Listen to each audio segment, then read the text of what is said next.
mean, I was always getting tattooed as soon as, I tattooed myself when I was like 12 with an X-Acto knife and some Indian ink, you know? I think I always liked the whole thing about tattoos, and then as I grew, more of the art and the tattoos, putting them together. It's a different style of art too, it's its own style. There's a different way to draw them, different way to paint them. Tattoos are tattoos. The word tattoo actually came from Samoa, is what they say, you know. Samoans have been some of the first ones to ever do tattoos, you know, thousands of years ago. Pretty much as soon as they learned that you could poke yourself and something would stay, then that's the history of it, you know.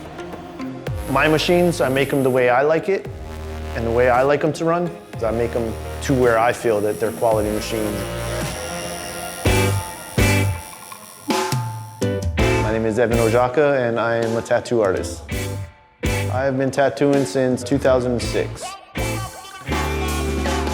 Well, I was born and raised in Hawaii, but I actually started tattooing when I moved to California. I used to drive, I was a boat captain in Hawaii, and then, which was not a bad gig either. And then when I moved to California, boating here was a different scenario, so I got the itch to tattoo again. You know, I learned tattooing I basically kind of just started tattooing on myself and my friends and whatnot, you know, and so I didn't know much. I tried to learn as much as I could. And I think, you know, I had the crappiest machines you could get, you know, because I didn't know the difference.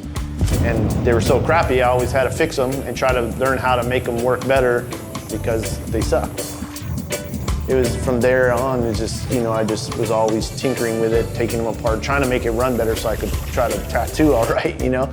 You know, I bought two of the same machines so I could look at one while I took the other one apart, so if I couldn't put it back together, at least I have one that's put together so I could look back and forth at them.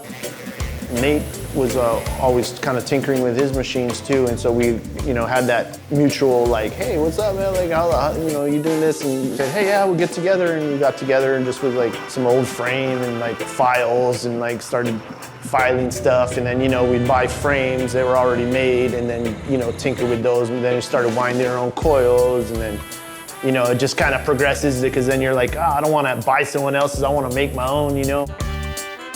We had a vise and a file, and then it went to, bought a sander, and then next thing you know, we bought like, you know, a grinder, and then we bought a drill press and all this other stuff, and so it's just an ongoing process. There's still plenty of things I would like to buy. To this day, I'm still constantly learning, you know what I mean? It's a never-ending learning process.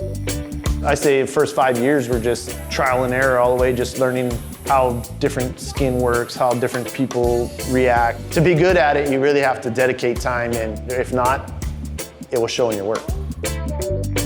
I use every tattoo machine. Even if I sell it, I use it first. Make sure it runs the way I want it to run. The whole thing, I think, you know, when you get a tattoo by me, you're not just getting a tattoo, you're getting a tattoo that I put my time, blood, sweat, everything into the machine that tattoos you with it.